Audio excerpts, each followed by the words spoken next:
Good morning, everybody. You glad to be here? It's good to be here, isn't it?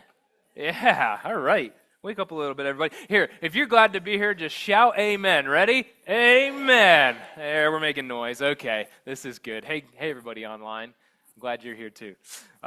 So we are excited about the time change that's coming next week. So just keep that in mind. It's really important. We want to be able to fit all of the mothers and their children in here next week.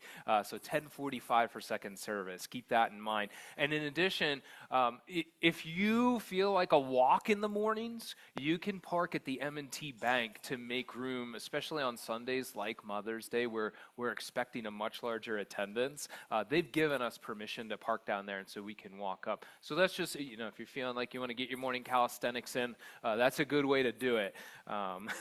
We're beginning a new sermon series, which is going to take us through the next month. It's all about perseverance. And so we as adults and our kids downstairs in Faith Kids, we're going to be looking at the same passage each week and receiving a teaching out of it. And what we're hoping this is going to do is equip and provide you opportunity to have, of course, discussion among one another, but also with our kiddos and with some additional friends. So we really encourage you have conversation at large during the week with the little ones and with each other as we go through this next week. And then we're going to conclude the series on May 31st with a family service. And what's going to be neat about that is we're inviting all of our teens and all of our kids to be present for the full service. And in fact, many of them are going to be serving in different capacities during the worship service. So that's going to be really cool. And then after that service, we'll have a potluck out at the MAC to celebrate, and everybody's invited to that. So again, family service on May 31st. So today, we're going to start our series by looking at Galatians 6:9. So if we want to pop that up, let's all read that together. Ready? Here we go. Let us not become weary in doing good, for at the proper time, we will reap a harvest if we do not give up. Awesome. I have always been a student of history. I just really enjoy the stories of people, extraordinary circumstances, the battles that they walk through, and how they've overcome. But both stories of victory and also stories of defeat, stories of triumph, and also of quiet resignation as God leads. I think there's a lot that we can learn as we see how people have lived out life in faith before us. And so as I was considering perseverance in this scripture specifically, God led me to think of one specific gentleman. Now, he's a literal gentleman. He was an English gentleman, William Wilberforce, who lived in the late 1700s and early 1800s. Look at that handsome young man. That is nice. How many of us, we should bring the wigs back. Don't even have to worry about your hair in the morning. Pop it on and go. But William Wilberforce was an individual who demonstrated incredible perseverance throughout his life. And so I want to share his story with you. So Wilberforce was born the youngest of three sons in a wealthy family in England. And so being the third son and wealth, that meant that he had very little responsibility and expectation placed on him. And he had the opportunity for either tremendous development and growth or excessive leisure and pleasure and laziness. And Wilberforce, we're going to see how he handles all of that. At 9 years old, his father actually passes away. And so his mother sends him to live with an aunt and an uncle. Now, this aunt and uncle just happened to be good friends with George Whitefield. If you're not familiar with it, some of you know Whitefield. Whitefield was a key figure in the First Great Awakening that took place in the early 1700s that really transformed Western civilization to turning back to God. It was that powerful.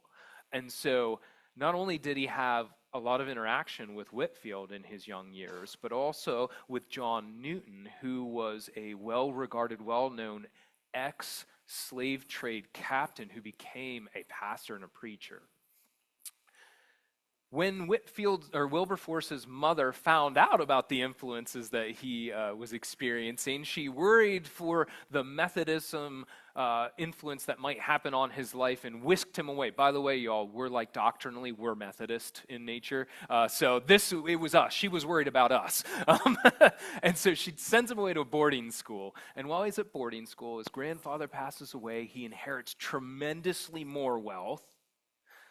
And so his late teens and his early 20s, he does go to college because he thought it would be fun, are spent in leisure and social activity.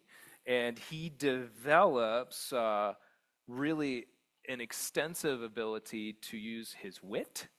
He becomes very eloquent in speech. He's very captivating. He's a great singer. And he becomes very charming. And he knows how to work the social scene. During this time, his early 20s, his time at college, he would make some important friendships, though. One of them was William Pitt, who would later become Prime Minister of Great Britain, actually. And so at 21, he graduates, and he's like, well, what am I going to do with life? What would I enjoy doing? He decides to run for Parliament. Parliament is the equivalency of the U.S. government, House of Rep or Senate, right? And he's going up against an incumbent, somebody that's been there and is very popular, and he wins. He wins because he's charming. He wins because he's good at speaking, and he gets into Parliament, and he decided he wanted to do it because he wanted a challenge, and he thought his social life, he would enjoy the social life of being a Parliament member.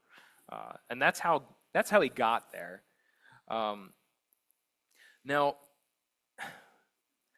if you trace those pathways, Wilberforce, like us, from an early age was confronted with a choice. He was introduced to a God who loved him and could give him a life of purpose and meaning. But he was also given the opportunity to pursue a life that was focused on the pleasure of the world and the satisfaction that's found in being praised by men. And in his early years, that's what he chose. However, the story turns. 4 years later, he would spend a whole summer with Isaac Milner, who was a friend of his. And Milner was a genius mathematician, but he was also a very committed Christian and was very, very deeply rooted in his theology. And so these two guys, and you have to understand that Wilberforce, he liked to challenge, he liked to banter, he liked to debate, which is what made him a great politician.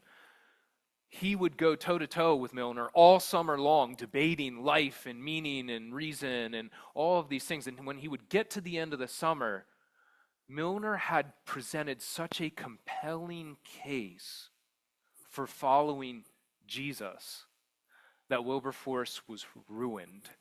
And he would describe it as saying he was like the most wretched creature. He was so immersed in sorrow for what his life had been and how he had ignored God because he did know and was introduced to him. And so Milner has an incredible influence on his life and really turns the trajectory of the life of Wilberforce. How many of you have had a friend who has completely changed the trajectory of your faith at some point? A raise of hands. Come on, guys. Right. And so I just want you to realize, like, you might be a Milner in someone's life. So keep that in mind as we continue here. And so Wilberforce sits down and he goes, man, I've really kind of messed up all the privilege and the opportunity that I've had. I've done it all for the wrong reasons. And at this point, he was so committed to following whatever Jesus wanted of him that he was ready to entirely walk away from his political career, his social life, and all that came along with being a public figure. He was ready to totally pull back and retreat from it. And so he felt like he was at a crossroads in what to do with his faith. And it's in these times, and friends, there will be times in your faith journey when you are at a crossroad and you feel like God may be calling you to a radical change. Times when he may ask you to step back, and times when he calls you to step forward and lean in. And I want you to be listening and paying attention to God's lead for when those prompts come, when those times are. Because it's at these crossroads that you need to seek God's direction. And you need to seek the counsel and encouragement of other Christians who are both wise and who know you. And for that to be successful, you have to build those relationships before the time comes, before the need arises, not scour for them when the crossroads appear. And so those relationships must be built before the time of need. And Wilberforce would rely on the insight of friends who shared a love for God to help him determine how to handle this crisis. And through the encouragement of William Pitt, remember he made that friend years ago, and Pitt, by the way, is now Prime Minister of England. And through the influence of John Newton, remember the ex-slave trade captain, he would decide that there was purpose in the political position and the social position that he held. And he would commit to continue serving with a completely different motivation now. But he still lacked clarity on for what. And he has some interesting quotes that help to give some insight in how he looked at this. But he would say that his walk was a public one, that my business is in the world, and I must mix in with the assemblies of men or quit the post which Providence seems to have assigned me. So this was the crossroads of him trying to determine, and this is the conclusion that he comes to, right? A man who acts from the principles I profess reflects that he is to give an account of his political conduct at the judgment seat of Christ. So he's weighing out this idea that I need to be in the world, but not of the world, right? I need to influence the world, but not be captured by it. And in fact, especially for him who had influence to lead a nation through voting, he believed he had a responsibility as a Christian to influence that secular political world to the best of the ability. And then in fact, God expects him and us to engage in this process as a means of partnering with God to bring his will here on earth. And so he's wondering, well, what cause do I pick up now? I'm committed. I have the motivation to serve, but for what? And again, some friends from his past and some new friends come into his life, and they challenge him. Wilberforce, slavery is a problem. It's one of the great evils of our age. You should consider picking up the cause of freeing the slaves. See, the slave trade in the late 1700s was a worldwide economic monster that was based on power and greed. The few very wealthy people were profiteering off of the objectifying of people, which introduced unimaginable evil and pain and destruction into millions of lives. And so at this time, the transatlantic slave trade was really capturing people in Africa, transporting them across the Atlantic, selling them to plantations in the colonies or other regions of the Western world, all for the purpose of money. It involved millions of slaves, thousands of ships, and billions of pounds or billions of dollars. A lot of Great Britain's economy and the American colonies and European nations' economies depended on this trade, and few, especially of the masses, we don't have media like we have, they didn't have it then, like we have today, had no idea what was happening to these people. And so while I can't really go into detail about all of that and what it looked like, I want to give you a quick picture. So you see behind me, this is a depiction of what a ship would have looked like. They would pack hundreds of people into the cargo hold of a ship. They'd be chained together typically. A lot of times they're naked. There was no cleaning of the ship during the transit, so they're steeped in feces. There's incredible disease that's running rampant. They're sliding on wooden planks, so splinters and infection rubbed in from the feces. Can you imagine? 1 in 4 people died in transit. And then once they arrived in the colonies, I spent a good bit of time in college studying Caribbean sugar plantations. And when they would arrive there, their average, you can go to the next picture, their average life expectancy was 7 years. They were tortured, beaten, given extremely dangerous and harsh working conditions, and worked longer hours than you could possibly imagine. Families were ripped apart. You can see here a depiction of what an auction would have looked like. They auctioned them off as though they were livestock or items, and so they were split. A child born at this time in a plantation, half of them would not live past the age of 5. All of this driven by greed and by money. And so this was the challenge that they were looking at. And the only prominent figure of this time that was fighting against slavery was John Wesley, whom our denomination is named after. And so Wesley was a public figure that was fighting for freedom of slaves, but his influence lied mainly in the masses, the general population who had very little influence to change economic systems or policy at the time. And so Wilberforce saw his opportunity to be for the government and to be for society what Wesley was for the common man. And later in life, Wilberforce would look back on his decision to take up this cause, and this is what he would say of it. So enormous, so dreadful, so irremediable did the trade's wickedness appear that my own mind was completely made up for abolition. Let the consequences be what they may. I from this time determined that I would never rest until I had effected its abolition. See, there will come points in life when you are confronted with a call from God on a purpose for a season or maybe even a lifetime, and you have to make a decision to commit. Now, you got to understand this is going to be a battle.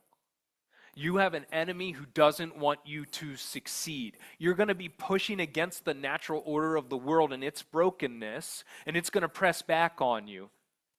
Your human limitations will slow progress and curb your enthusiasm and at times absolutely kill it.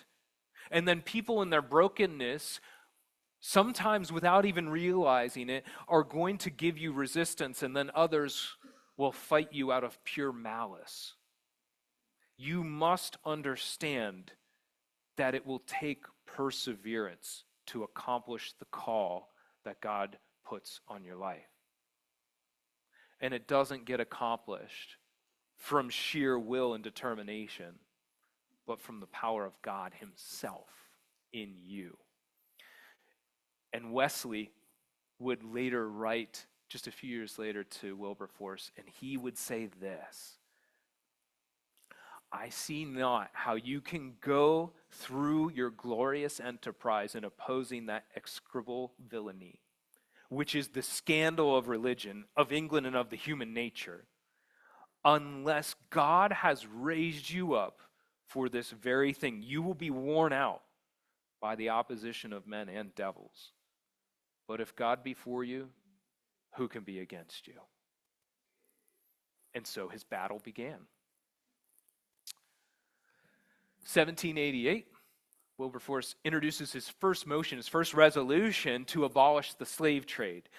But you have to realize he's fighting against all the powers that be in that age, right?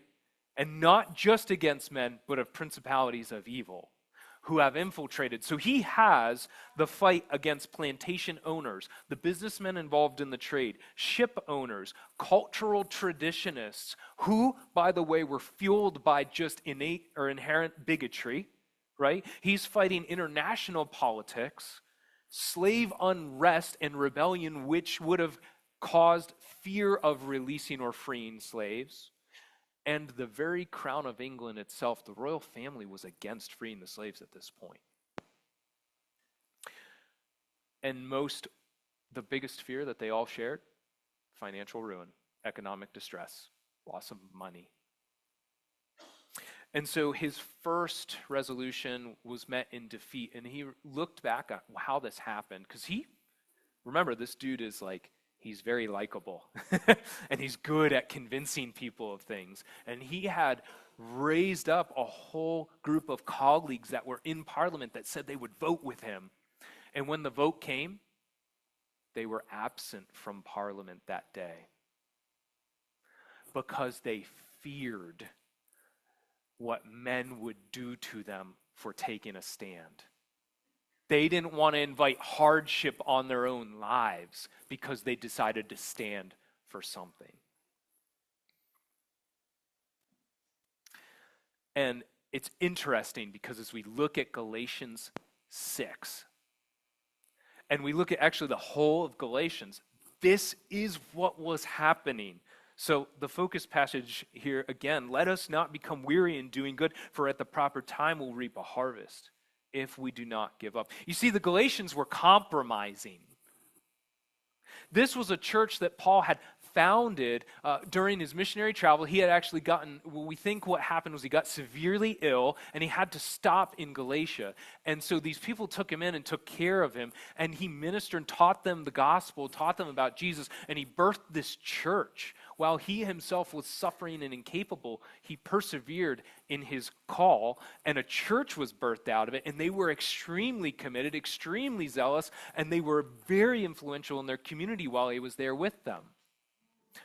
Paul travels on, and word eventually gets back to him that, hey, something's not right in the church. Something's changed.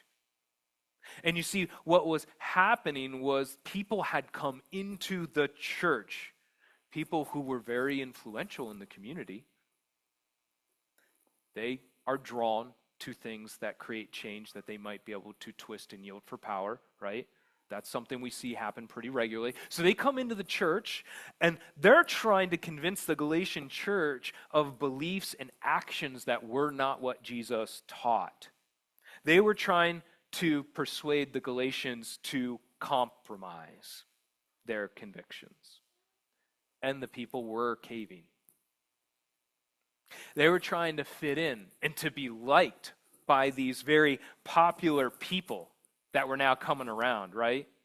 They wanted the favor of influential people. They were no longer persevering in the path, in the mission that Jesus had called them to. And this is exactly what had happened to Wilberforce, by the way. His friends, his colleagues, his fellow politicians who were serving the greater good or supposed to be compromised. They got scared of the implications of their vote and the pressure of the powers that were at play, and they compromised. They chose not to persevere in hardship. And so this was the environment and the culture that the Galatians were caught in. And Paul identifies it immediately in the onset of this letter. Right? Look at Galatians 1:10. He calls it out from the very beginning and talks about his own challenge with this and his decision to persevere. Am I now trying to win the approval of human beings or of God? Am I trying to please people? If I were still trying to please people, I would not be a servant of Christ. And so you see these themes in what Wilberforce was facing and what the Galatian church was facing. So Paul spends the next couple of chapters reminding the Galatians of the way of life that they were called to showcase, to live out, the convictions they were called to.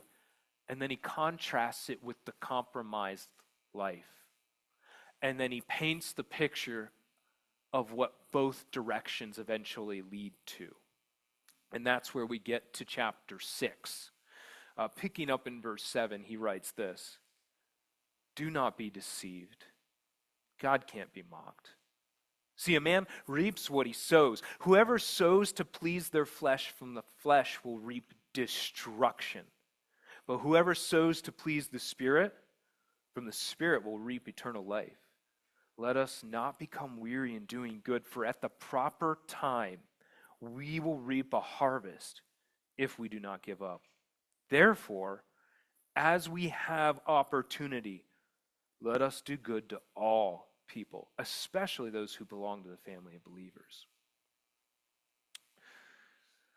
And so this is Paul saying, if you persevere in the righteous cause, in the holy life, in the way that Jesus instructed us, it'll produce a change in this world that glorifies God and enhances our world and helps to heal it from the brokenness that it's suffered. See, modern medicine, science, education, sanitation, systems of caring for the poor, almost all of these were initiated and championed and built by Christians. No other people group in the history of the world has done more to affect a positive change in this world than real and true Christians. And so you may be in the battle and need to persevere in whatever cause you're called to right now. And you might be wondering if you have what it takes, or maybe if it'll even be worth it. But you will reap eventually what you sow. And I don't want to sugarcoat it. Following Jesus is not an easy path. He doesn't bend to our preferences. He demands that you understand and commit to his way of life. You must approach it with conviction and be ready to persevere when it gets hard. When you don't understand, you must persevere.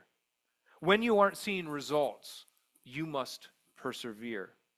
When you're tired, you must persevere. When you're frustrated, you must persevere. When you feel like nothing is changing, you must persevere. It's in these seasons, catch this, that we sow our trust and belief in God, and we reap deep-rooted faith over time.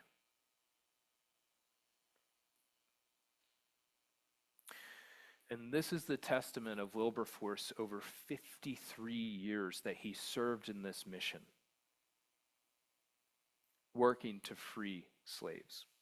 So, 1 year after this resolution fails, he does get a second resolution that's passed, except it was easily defeated on technicalities, right? Like the businesses and the ship owners and the plantations, they found loopholes and they worked around it. And so the slave trade continued just as it always had. But he isn't discouraged. He doesn't give up. And so he tries again. Here's the timeline: 1791, 1792, 1793, 1797, 98, 99, 1804, 1805. All failures. All failures. And then finally, in 1807, Wilberforce got his first victory, the abolition of buying and selling of slaves, and it passed by a vote of 283 to 16. The House cheered and Wilberforce wept. This was 10 different resolutions across 28 years to bring the Atlantic slave trade to an end. Can you imagine being committed to something that long and not seeing any progress? Except he hadn't defeated slavery, just the buying and selling of slaves. And so he would persevere for another 26 years in this battle before Great Britain would completely abolish slavery as a system. And this was just the public battle that Wilberforce faced. Here you go. Get this. His private life, he suffered from ulcerative colitis so bad that they expected him to die in his late 20s. He had an eye disease that was so terrible and chronic that there were seasons where he couldn't even see. He had significant curvature of the back of his spine, and so by the end of his life, the second half of his life, he had to be in a metal brace to even be mobile. Oh, and the ulcerative colitis, the only way they knew how to treat that at the time was very carefully dosed opium. And so from 20 years old, he would be taking these doses of opium, and it didn't relieve the symptoms. All it did was manage the pain enough so he could function. His entire life was lived in pain. 53 years. There were a number of times where they thought he was on his deathbed throughout these 53 years, but he persevered.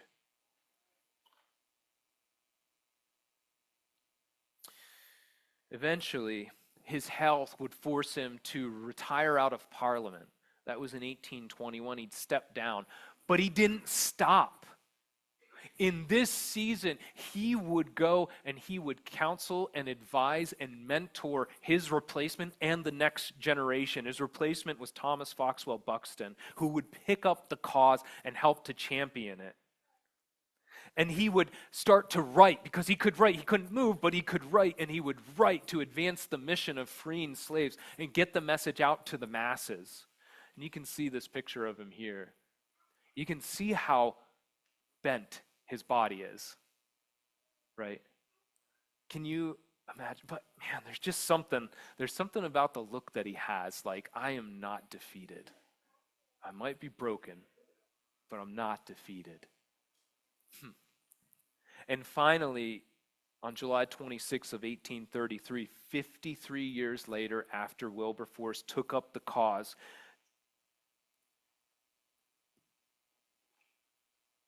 the Emancipation Bill was passed, and all slaves in the British Empire were free. And do you know that the British Empire was the leading driver for eliminating slavery globally? Because of the work that this man did, he transformed the entire world. God transformed the entire world through one man who committed to follow no matter what. When this resolution was passed, Wilberforce died 3 days later. His work was done. They made a special exception for him for his funeral. Parliament overruled tradition and law, and they would have his funeral and memorialize him in Westminster Abbey. One member of Parliament would say of the day that the attendance was very great. The funeral itself, with the exception of the choir, was perfectly plain, the noblest and most fitting testimony to the estimation of the man. And while he's buried at Westminster Abbey in the church, because this was a man whose heart was all for God, his portraits hang in Parliament and in universities and in pubs, because it was a man that was on mission in the world, but wasn't of the world. And so I want to ask you, think about this story and what part your own life may be at.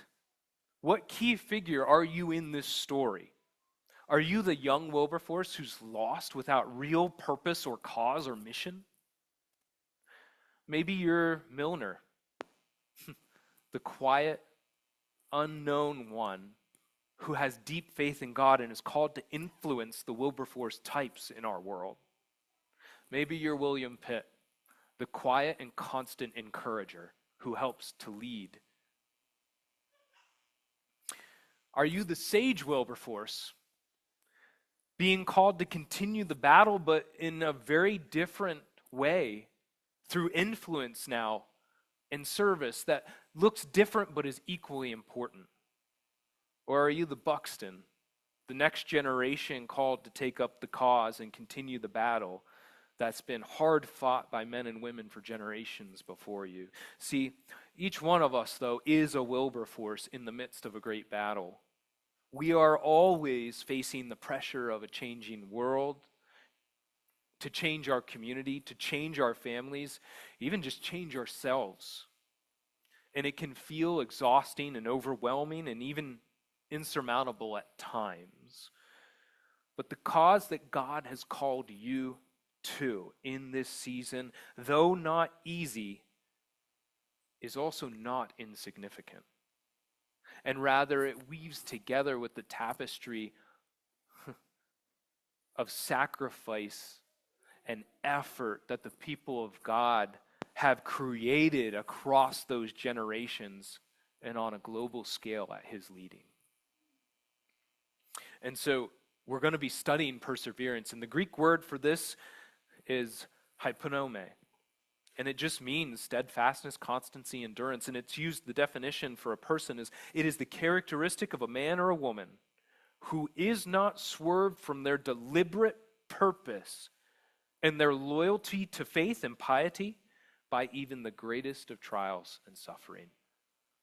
A definition that fits Wilberforce well. And so as we close, I just want to ask you, and I want you to ask one question of yourself. What is the battle you are in right now? And how are you persevering in it?